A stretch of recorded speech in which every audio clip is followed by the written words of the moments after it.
তো বলছে আপনি এই যে মিথ্যা কথা বলতেছেন, খাসি কখনো শিক্ষিত হয় না।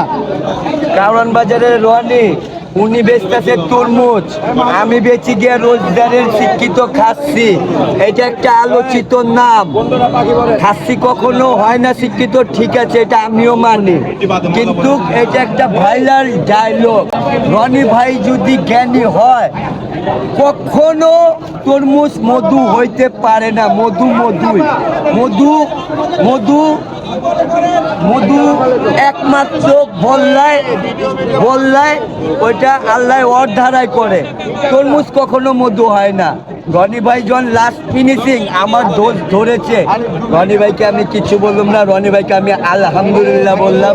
রনি ভাই আপনি আমার লাস্ট ফিনিশিং এর রোজার মধ্যে যখন আপনি আমার একটি ভুল ধরেছেন, সারা বাংলাদেশ সাপোর্ট দিয়েছে, আপনি দেন নাই। আপনি আমার হয়তো পাঁচজনই কি আমার সাপোর্ট করবে, কেউ না কেউ আমার বাদী থাকবে। আমি আপনাকে রনি ভাই গুড জানাইলাম। আপনি শেষ রমজানে যে আমার একটা ভুল কইতাছেন, অরিজিনালি এটা কোনো ভুল না। সারা বাংলাদেশ এইটাতে রনি ভাই সারা বাংলাদেশ শিক্ষিত খাচ্ছিতে আলোচিতভাবে সারা বাংলাদেশ জেনে গেছে। রনি ভাই বলছে আপনি মানুষের ভুলভাল বুঝাইতেছেন। রনি ভাইয়ের ভুল ধারণা। রনি ভাই একটা তরমুজ বেচে 300 থেকে 250 টাকা, আমি একটা খাসির লেগ বিক্রি করি সর্বনিম্ন তো 1000 টাকা 900 টাকা। রাজার লগে হাজা মিলালে হবে না রনি।